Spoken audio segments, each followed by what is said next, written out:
মধ্যপ্রাচ্যের ভূরাজনীতিতে এক নাটকীয় মোড় নিয়েই ইরানের বেসামরিক অবকাঠামো লক্ষ্য করে সংযুক্ত আরব আমিরাত সরাসরি হামলা চালিয়েছে বলে অভিযোগ উঠেছে।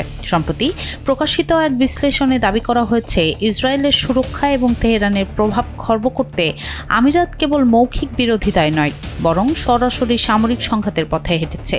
কিন্তু কেন ইসরায়েলের ছায়া হয়ে ইরানের উপর এই আঘাত হানল আমিরাত?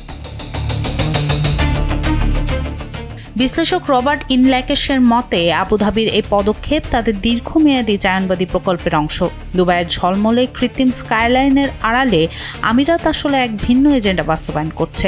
5+ স্টার রেটিং প্রাপ্ত দেশের সর্বোচ্চ বিদ্যুৎ সাশ্রয়ী ওয়ালটন এসি স্মার্ট কমফোর্ট এখন নেক্সট লেভেলে।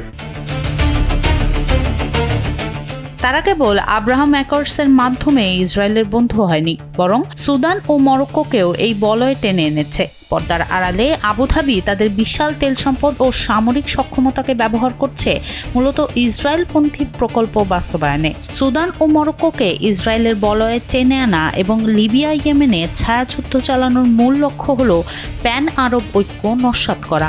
বিশেষ করে ফিলিস্তিনপন্থী প্রতিরোধ আন্দোলন দমনে আমিরাত এখন মরিয়া।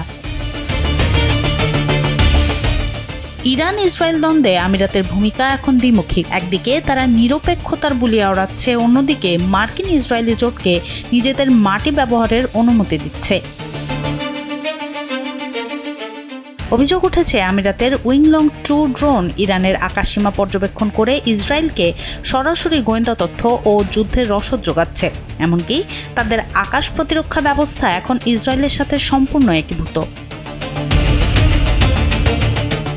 লিবিয়া, ইয়েমেন থেকে সুদান, সবখানেই প্রক্সি ওয়ারে লিপ্ত আমিরাত। তবে লিটিল স্পার্টা হওয়ার এই উচ্চাকাঙ্ক্ষা ইরানের মতো শক্তির সামনে আমিরাতের ভঙ্গুর অর্থনীতির জন্য চরম ঝুঁকি তৈরি করছে। তেহরানের সঙ্গে এই সরাসরি সংঘাত তাদের নিরাপত্তার জন্য এক আত্মঘাতী সমীকরণ তৈরি করতে পারে বলে দাবি বিশ্লেষকদের।